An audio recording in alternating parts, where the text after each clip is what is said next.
काफ़ी बारी हम कुछ चीज़ें बस इसलिए करते हैं क्योंकि ऐसे ही सेक्सी लग रहा था। अगर हमें अपनी HTML को ASP.NET कोड में ऐसे बनाना है तो हमारे पास कुछ टैग हेल्पर्स होते हैं। फॉर एग्जांपल यहाँ पर विदाउट टैग हेल्पर मैंने एक चीज़ बताई है कि एक फॉर्म कैसे बनता है। फॉर्म जनरली फॉर्म टैग के थ्रू हम एक मेथड पास करते हैं और एक्शन में हम जहाँ पर हमें हमारा फॉर्म सबमिट होना है वो हम मेंशन करते हैं। सिमिलरली एक छोटा सा इनपुट टैग लिया जिसमें मैंने एक आईडी दी है जो कि नेसेसरी है। यही आईडी लेबल के साथ बाइंड होती है ताकि पता लगे कि हाँ ये लेबल जो है इस इनपुट के साथ ही है। और हमें फिर इसका नेम यानी ये प्रॉपर्टी जहाँ पर जिस नेम से सबमिट होगा टाइप एंड वैल्यू हम देनी पड़ती है। एंकर टैग सिमिलरली HREF में हमें वो चीज़ पास करनी पड़ती है कि किस URL पर वो रीडायरेक्ट हो रहा है। अब विद टैग हेल्पर्स क्या चीज़ होती है वो चीज़ समझो।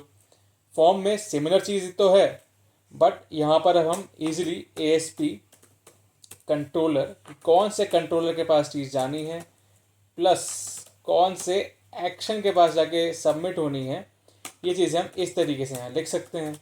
अब इसका फ़ायदा क्या है, चीज़ तो एक ही है, बस लिखने का तरीका थोड़ा मॉडर्न हो जाता है और साथ ही ये हमें जब लॉन्ग टर्म में हम बड़े बड़े प्रोजेक्ट्स बनाएंगे ना तो हमें ईजिली आइडेंटिफाई करने का काम आएगी। अच्छा ये तो इस कंट्रोलर पर जाके इस इंडेक्स मेथड पे यानी इस मेथड पे जाके सबमिट हो रहा है।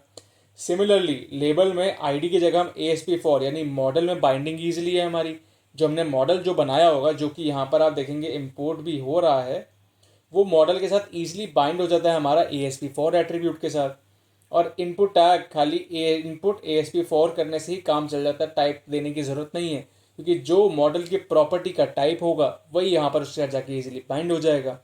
And same goes for anchor tag as well. अब चीज़ तो कुछ नहीं है तो सेम ही, चाहे वैसे करो चाहे ऐसे, बस लिखने का तरीका थोड़ा अलग है। बाकी जो और टैग हेल्पर्स हैं इसके बारे में हम आगे और पढ़ेंगे जब हम ड्रॉप डाउन्स चेक बॉक्स इनके बारे में समझेंगे।